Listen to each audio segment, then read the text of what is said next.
Just one more time.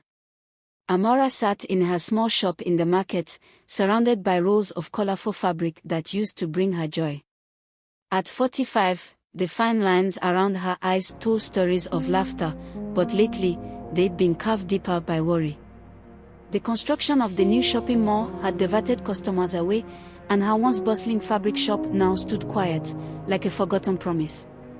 Her phone buzzed again, another message from the moneylender.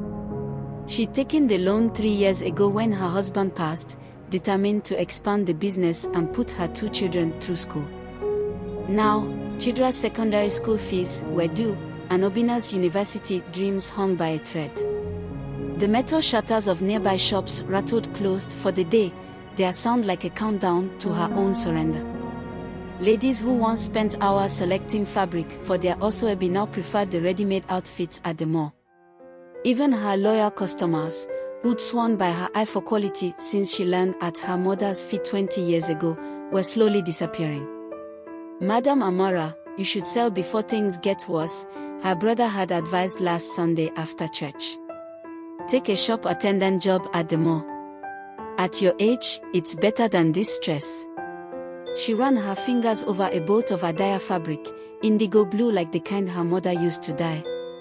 The scent of fabric starch mixed with evening dust brought back memories of standing in her mother's shop as a child, watching her turn simple cloth into dreams for countless brides and graduates. Just one more market day, she whispered, her voice steady despite the tears threatening to fall. It wasn't wisdom speaking, her brother had made that clear. But she reached for her phone anyway. Hello, Mama Blessing. I need one last favor. Those special Italian laces you mentioned. The next morning, Amora arrived at her shop before the sun, just as her mother had taught her. But today was different. Instead of arranging her regular fabrics, she unpacked the new laces, running her fingers over their intricate patterns.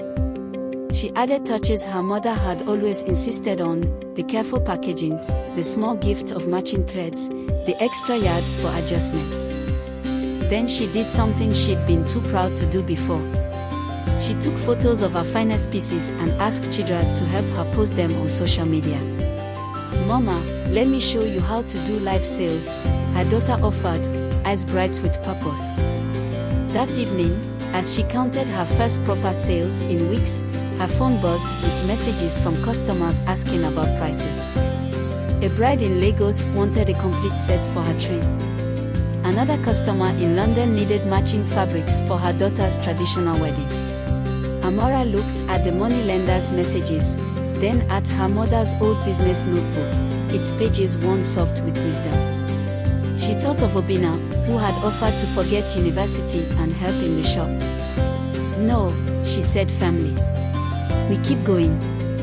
1 year later, Amora stood in her shop, now with a small extension for her new sewing training program.